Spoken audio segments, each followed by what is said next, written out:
Non, là, il faut applaudir. Là, il faut applaudir parce que le Real Madrid, c'est le divertissement absolu. Là, le cinéma, il a son prime. Franchement, j'applaudis les clans des starlets parce que vous avez réussi à virer Xabi Alonso. Vous avez été servi sur un plateau d'or par la direction merengue. Et là, j'espère que vous êtes fiers. J'espère que ce soir, c'est champagne, bouteille de champagne. Vous faites la fête, vous dansez à gogo parce que vous êtes honteux. Vous faites honte au Real Madrid. Un entraîneur qui arrive au bout de 6 mois, on le vire. Où est passé ce Real Madrid que j'aimais tant, ce Real Madrid qui avait des valeurs, ce Real Madrid qui a claqué la porte à Cristiano Ronaldo, à Sergio Ramos, je vous rappelle qu'ils ont gagné des 5-6 Ligues des Champions. Et ce Real Madrid aujourd'hui qui est piétiné dans la boue et qui se met au pied des joueurs, des starlets, parce qu'ils ne sont pas contents de la méthode d'un entraîneur. Un entraîneur qui est venu parce que vous êtes dans la merde et un entraîneur qui essaye de vous aider à gagner des Ligues des Champions parce qu'il a l'amour pour le club. C'est vrai. Xabi Alonso, il a ses torts, on l'a vu. Mais avec le temps, je pense que cela pouvait se résoudre. Dans la discussion, avec la confiance de certains cadres, mais ces cadres, ils préfèrent être des lâches, passer par leurs agents, passer par leur famille, passer par la presse pour venir dire le coach, il n'est pas bon, le coach, il est ceci, cela, on ne fait pas confiance au coach. Et là, tout pète.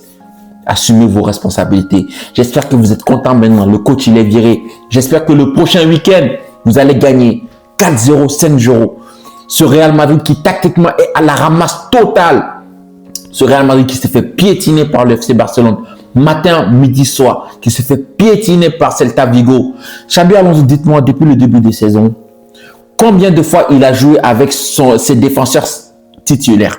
Le Real Madrid avait des joueurs comme Nacho qui pouvaient jouer défenseur central, défenseur latéral droit, latéral gauche. Il ne se plaignait jamais. Il charbonnait matin, midi, soir. Des joueurs comme Kroos, comme Modric, des joueurs qui avaient des vistas, des joueurs qui avaient le talent, des joueurs qui temporisaient le ballon, des joueurs qui savaient donner le tempo dans un match. Aujourd'hui, on a qui? Camavinga, je ne vais même pas en parler. Tchouaméni, il fait comme il peut, mais là, il donne tout, malheureusement. Non, mais c'est honteux. Franchement, c'est honteux. Et là, les gens, ils osent tout mettre sur Mbappé. Mbappé, il est venu, il a détruit le club. Mais l'époque, là, le Real Madrid, ils avaient des Benzema, ils avaient des Cristiano Ronaldo, des Modric, des Kroos, j'en passe. Des gens qui gagnaient des 4, 5, 6 Ligues des Champions, qui ne se plaignaient jamais, qui écoutaient encore un entraîneur. Là, on a des starlets qui ont gagné 2, 3 Ligues des Champions. Ça y est, un joueur qui est au milieu de terrain, qui marquait beaucoup de buts. Et là, il n'a plus envie de jouer. Il n'a plus envie de se donner à fond. Et c'est des joueurs qui ne veulent plus que Mbappé passe au-dessus d'eux. Ok, ils ont peut-être raison. Je ne dis pas le contraire.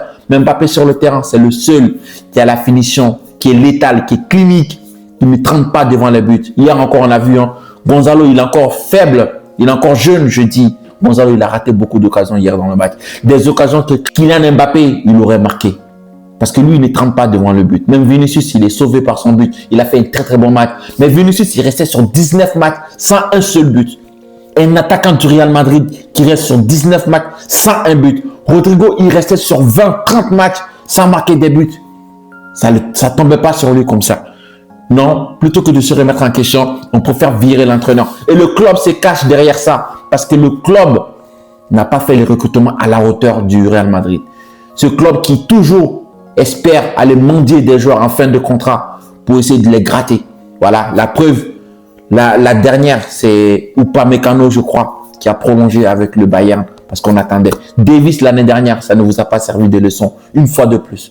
Le Real Madrid qui attend toujours des joueurs en fin de contrat. Tu as l'impression que ce club, il est minable, il est au fin fond du trou, il n'a même pas d'argent. Même le FC Barcelone, ils arrivent à te faire des montages financiers pour aller chercher des Cancelo pour se renforcer, pour faire souffler des défenseurs comme Koundé, comme Badé. Non, nous, l'entraîneur, il demande un seul joueur, un milieu de terrain, créatif, capable de produire du jeu. On lui dit non, nada.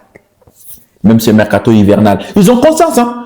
C'est ça qui est fou. Ils ont conscience qu'ils doivent recruter. Mais non, on ne va pas recruter. Et là, le coach, en plus, comment tu peux travailler dans cet environnement toxique? Chaque match, on te dit, attention, le prochain match, si tu ne gagnes pas, tu es éliminé. Attention, là, si tu ne marques pas de but, tu sors du Real Madrid. Mais le mec, il vient d'arriver, ça fait même pas 5 mois, 6 mois. Mais donnez-lui du temps de jeu. On a vu à la dernière Coupe du Monde des clubs, lorsque l'effectif est au complet, on a vu le Real Madrid. Franchement, c'était tellement plaisant à voir.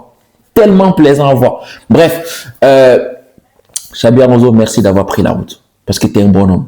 Maintenant, quel message t'envoies aux futurs entraîneurs? Attention, si ce joueur-là, tu le mets sur le banc, tu dégages. Hein. Franchement, c'est honteux. En tout cas, voilà l'état d'esprit, en tout cas, que moi j'ai au Real Madrid actuellement.